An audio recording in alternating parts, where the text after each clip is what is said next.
Ipinakita ng Philippine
buong militar ng Pilipinas.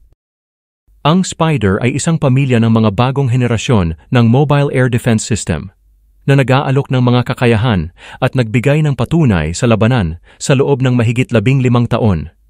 Pinili ng 8 pinakasopistikadong armadong puwersa sa mundo, kabilang ang Czech Republic, ang unang miyembro ng NATO na nag-deploy ng mga sistemang ito.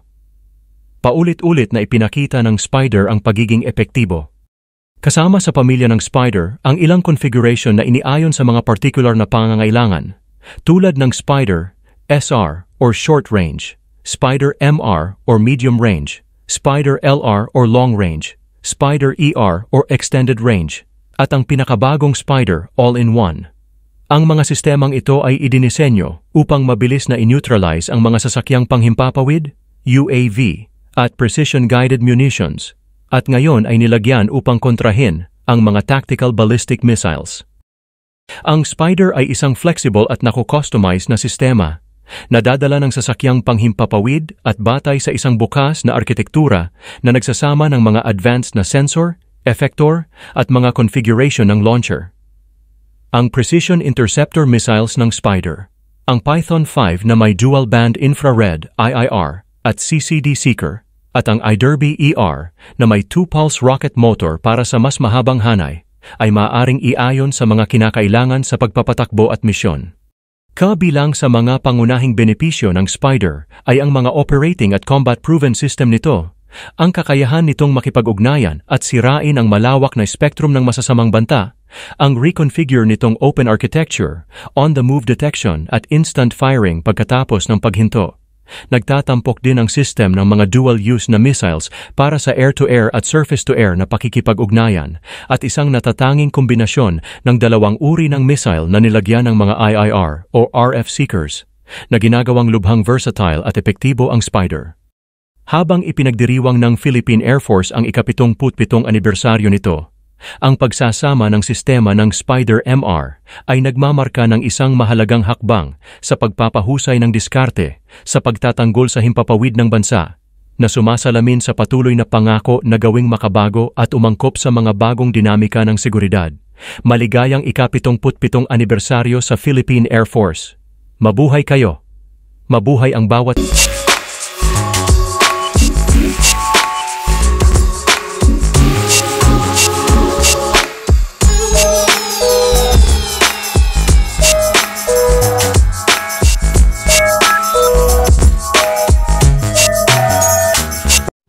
Salamat sa panunood mga kamix. Ako ay mag-iiwan sa inyo ng katagang alamin natin ngayon, wag nang ipagpabukas. Kung ayaw mong batukan kita. Biro lamang.